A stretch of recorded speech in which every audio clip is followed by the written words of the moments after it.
Welcome to Pick Up and Deliver, the podcast where I pick up my audio recorder when I drop my kid off at school and deliver an episode to you while I walk home. I'm Brendan Riley.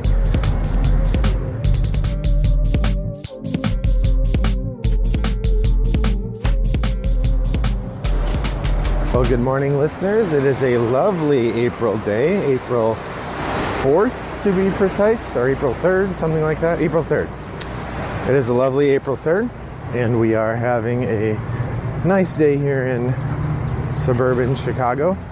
The weather is, I'm wearing a hat, but I probably don't need it. Wearing a jacket, I do need that. I wouldn't want to go hatless and jacketless. I could probably pick one or the other. Had a nice evening last night playing games with my board game club. The students at my school who have organized to play games regularly. That's a fun time, and it's nice to see them. They play very light games comparatively, but good ones. This time they had Mysterium all set up when I got there, which is fun.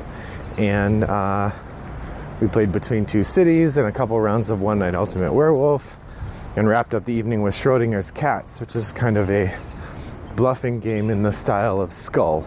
So good stuff all around. Very enjoyable.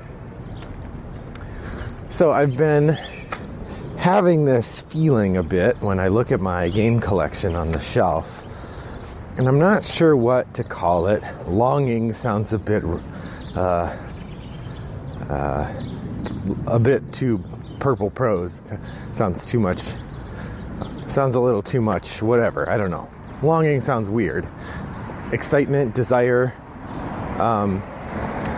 to play games that I see on my shelf. Well, here's where it comes from. As I've mentioned many times, I'm trying to figure out how to cull my collection. I want to get the collection to be smaller. So I regularly kind of survey my shelves and say, what games would I mind never playing again?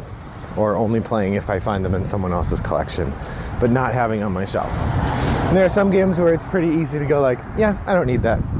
And then there are other games where I would like to play them again at some point or have them available to me. And generally that's the filter. If anyone in the family, including me, says, yeah, I want to be able to play that again, boom, stays in the collection. I don't take games out unless I'm willing to let them go and say, nah, I don't need to play that again. I'm trying to get a bit more aggressive about that, but it's been hard. So that's kind of where I am on the filtering the collection. So when I'm looking over things, I'll see games that I've played once and I liked them, but I've never been able to get them back to the table. So I thought that would be interesting to talk about today. I'm inspired by two other things aside from this feeling I have when I look at my collection. One is Jamie Kagi from The Secret Cabal, who are having their Kickstarter right now. If you like that podcast and want to support them, this is the time. They posted a video, 5 forgotten games that need to be remembered. And it's sort of Jamie talking about games he really likes. And that's not what this is, because all the games I'm going to talk about here, I have literally only played once. The other part of this that I wanted to bring up, or the other thing that inspired this, is on the Dice Tower, which you already missed their Kickstarter, but I'm sure they'd take money if you offered it. Suzanne and Mandy have a segment that they do regularly called One and Done, where one of them will talk about a game that they've played once, and that was enough. They know they don't need to play it again. So I haven't done that much, but that could be something I do in the future. So I'm calling this segment, which is something I'll maybe do from time to time, One and Not Done. By which I mean games that I played once, so they're no longer on my shelf of opportunity, and I like them enough to know that I want to play them again, but I haven't gotten them back to the table. For this first one, I'm also adding the caveat that it's been at least a year since I played them. Some of these games, it might be just bordering on a year. I'll admit I didn't go and look up the play dates, but they all seem like it's been at least a year since I tried them out, if not much longer. And that's kind of where I am. So here's 5 games that are in my collection that I would really like to play again, and I like them enough to keep them in my collection, but I haven't played them again. So starting off, Nexus Ops. Nexus Ops is a game I've heard about quite a bit. It's a very tight area control game where you have a series of miniatures and you're trying to get resources and control bits of this very tight board. It's an extremely high take that game in terms of, I mean, it's a war game basically. So you're making progress by taking progress out of other people, which is fine. In a game that's set up to do that, that's fine. I believe I've heard it described as a knife fight in a phone booth, which is kind of how it feels. It's very much like Tash Kalar in that way. Every move you make takes stuff away from other people. And going into the game knowing that's what it's going to be, it's pretty fun. So that's a game I would like to play again. I really enjoyed it. The theme has something to do with being outer space, like being a corporation trying to mine resources from this planet, and there's these indigenous creatures that are easily controlled. So each team has some of them on its side, and you're attacking each other with them, plus your own ships and troops. So, Nexus Ops is my first. The second game I wanted to mention here is Legacy Gears of Time. Now, this is not a legacy game. This is an older game from Floodgate, proprietor Ben Harkins, and it's really clever.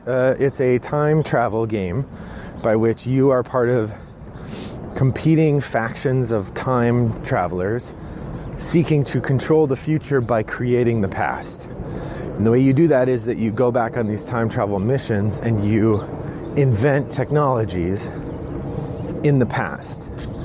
And the idea is if you invent the technology before someone else, then you now invented it and their invention of it is undone. And so it's got this interesting cascade where you earn points by inventing the technology and then continuing to maintain your control of it. So the way the game works, you start in the present day and then you go backwards. And as you go backwards, you can seed the technologies into the past and invent them. And then you put your control marker on those technologies. And then later technologies depend on those previous technologies in order to function. So if you invent plumbing, then somebody else can invent, the dishwasher, for example. Or one person invents electricity, the next person can invent the internet. And they have to go in sequence. So if you invent electricity 2 time eras back, the internet has to be newer than that. But you're always working backwards. You always have to think ahead to what technology are you going to invent 3 eras back so that the technology you're inventing 2 eras back can work. And then there's this weird cascade where you score points based on which technologies you own and which other technologies depend on those technologies. It's pretty fiddly, but really good. Really good. I remember learning it. I remember sort of playing a game by myself, 2-handed, to figure out how it works. I taught it to a friend. Well, that was interesting. There's a guy just skateboarded by with very loud music coming out of his backpack. That's not something I see every day. You can still hear it. He's a full block away now. That's got to be bad for his ears. There's no way he can hear any cars that are driving near him. That's not the smartest move, I think. So anyway, in Legacy Gears of Time, so you're establishing this sort of chain of dependencies and ownership that allow you to score points as time goes along. And then in the next round, you have to reinforce some of those, or else your control of them decays and they actually disappear, which can then lead to a cascade of problems. So it's a really interesting game, and I would love to get it out again. I just haven't. So yeah, like I said, I played it once by myself, and then I played it once with a friend, and we really liked it, or I liked it a lot. He said it was good, but I think I liked it better. And then I just haven't gotten it out again. So that's Legacy Gears of Time from Floodgate Games. The next one is I really liked this game, and this is Shakespeare. So Shakespeare is themed around running a play company in the Elizabethan era, around the time of Shakespeare. And in it, you run this play company, so you hire actors, and you build sets, and you have costumes. Those are the 3 channels in which you gain favor, and then you are getting ready to put on a play. And so you're trying to earn these points by balancing these different elements. You try to raise enough money to pay your staff. If you don't raise enough money to pay your staff, then bad stuff happens. And there's an interesting little puzzle element with the sets that you build, some set collection stuff. I thought it was really fun. And I managed to pick up the expansion at one point, which adds more actors. One of the things I really like about it is that the different actors you can hire are all characters from Shakespeare's plays. So you hire Macbeth, or you hire Lady Macbeth, or you hire King Lear. And it's really just supposed to be the actor who plays that character, but the sort of fun of it is you get to hire these characters. I really enjoyed it, and I wanted to play it again sometime, but it wasn't a hit with my wife, and so it hasn't come out again. I feel like now, a couple years later, after we've played a bunch of other games of similar ilk, I bet she would like that game more now than when I first introduced it to her. As I think about it, actually, I may want to try to get that out again. So that's Shakespeare, another game I played once and would really like to play again. I have 2 more. We'll see if I can fit them both in before I get home. It may be 4 instead of 5 games, but top 5s are fun.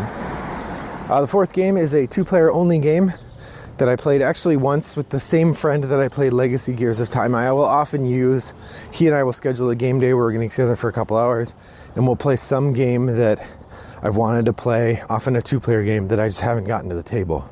That usually works very well to get a game played with him. And that's Stronghold.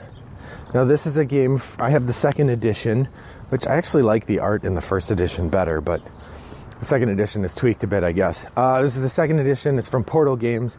The idea is one of you has a castle that you're defending. The other person has an army of orcs, goblins, and trolls that are attacking the castle. And it's got a really neat mechanism where, as the attacker, you go first in each. There's like 8 segments in the round. And you get to do something in each of those segments that you choose. And when you do, you spend time. And the idea is you're spending time with your soldiers. Hold on a second. There's a roofing tile here on the ground. Oh, I thought I had a nail sticking out. You spend time with your soldiers getting ready. So you could build woodworks. You could... there's all sorts of things you can do. For each thing you do, you use up a certain amount of time. And the idea is that is extra time the people in the castle have to prepare for your attack. So the people in the castle will then be able to train more archers or fortify the walls or do these other things. And the game's really interesting because there's a little bit of chance in terms of whenever you fire one of your catapults, or there's a couple other things as the attacker, you draw from this deck and you could miss. But every time you miss, you take that miss card out of the attack deck, so you get more accurate as the game goes along, which I think is a neat mechanism. But then it's also pretty deterministic, so you can kind of see from where the other person has troops whether they're going to be able to get through or not. And the way the game works, if the goblin army at any point breaches any of the castle's defenses and gets even 1 troop into the castle, they win. So you're on a knife edge the whole game. You've got 7 rounds, but at any round, maybe not the first round. It'd be pretty hard to win in the first round, I suspect. But after round 1, at any time, the goblins could win if the human player isn't on top of their ball, top of the game. So it makes for a really tense game. I super enjoyed it. That's Stronghold. Portal has announced that the Undead expansion is coming out this year. This seems like a great opportunity to get that game out again. The last one I want to mention, you know what, I'm going to save that for the next time. So those are 4 games that I'm really excited to play again at some point. They're games that are in my collection. I've played them once, so they're not on my shelf of opportunity, but I really want to play them again. Seems like the perfect opportunity for something to put on the top of the stack, eh?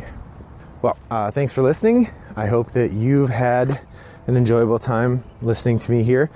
What games on your shelf have you played once or twice and you feel like, oh man, I really got to get back to that? It's a game you're itching to play, but you've played it once, so it doesn't have that urgency of, oh, I've never played that game. But you hang on to it anyway. pop over to the Board Game Geek Guild 3269 and let me know which games fit that bill for you. Maybe which of the games I mentioned you'd be interested in playing. So thanks for joining me, and I will talk to you next time. I hope that your next walk is as pleasant as mine was. Bye-bye.